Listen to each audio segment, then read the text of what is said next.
So first question, find the positive solution to each equation. If it's irrational, write it using square root or cube root notation. If you see that in the directions, Taylor, that means no decimals, so make sure we don't have any decimals in our answers here. Taylor, why don't you take the first one for me? What's t?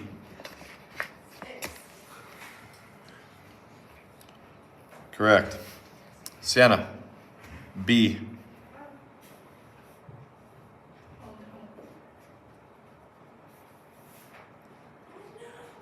You have a decimal?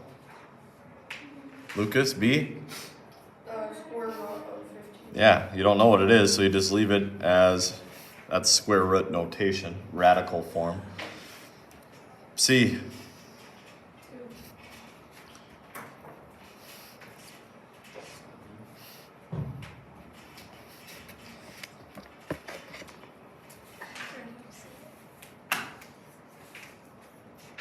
You don't know how to say it? Cube root? Yeah, cube root of 1.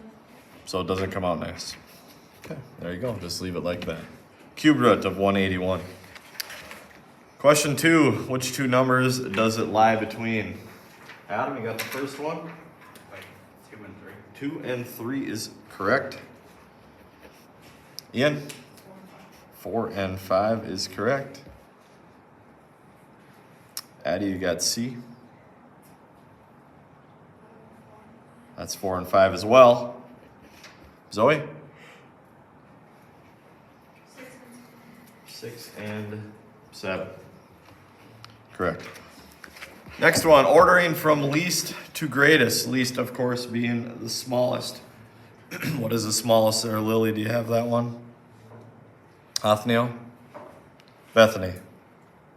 Cube root of 27. Cube root of 27 is 3. That should be listed first. Claire? Pi? 3.14-ish. That should be listed second.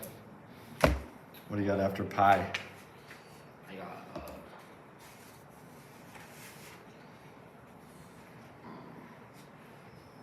got square root of 48. Square root of 48.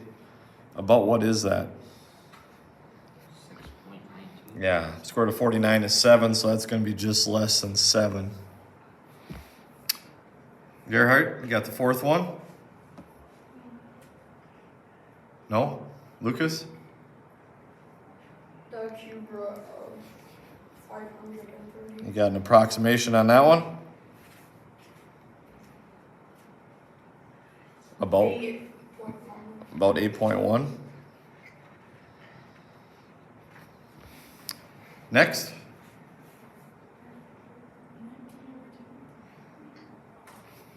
(19/2). What is that? 9.5. And then square root of 121 is 11. So there should be the order. 1 through 6. Find the value of each variable to the nearest tenth. Again, just using the Pythagorean theorem here. A squared, B squared, C squared.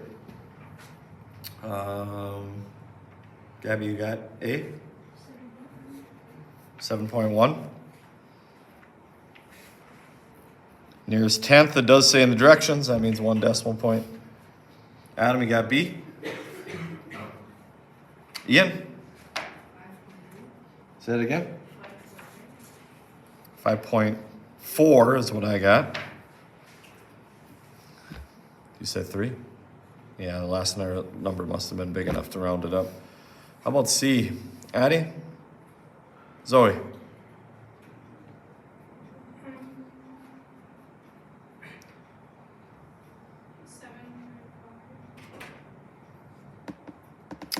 I think if you got 7.5, you did only half of it. Yeah, so you would cut that out. Yeah, I end up getting 15.1. The whole thing. Again, A squared, B squared, C squared. Make sure you know how to do that. It will definitely be on the test on Friday. Question 5.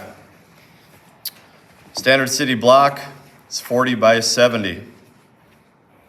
Sorry, 80 by 270. Goodness.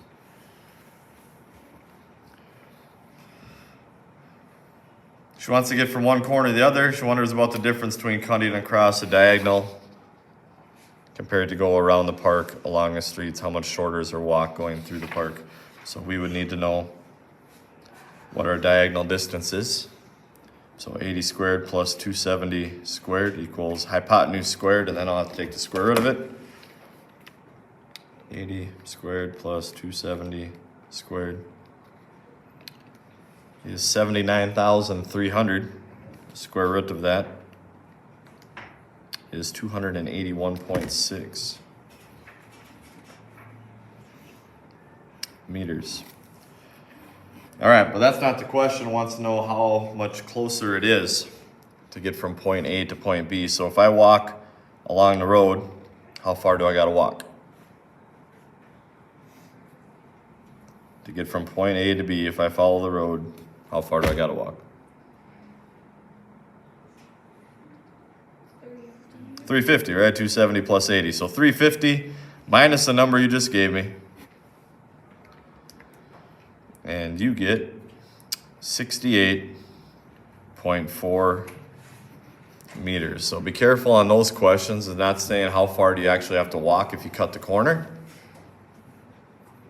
It's how much are you saving. You're saving 68 meters worth of distance.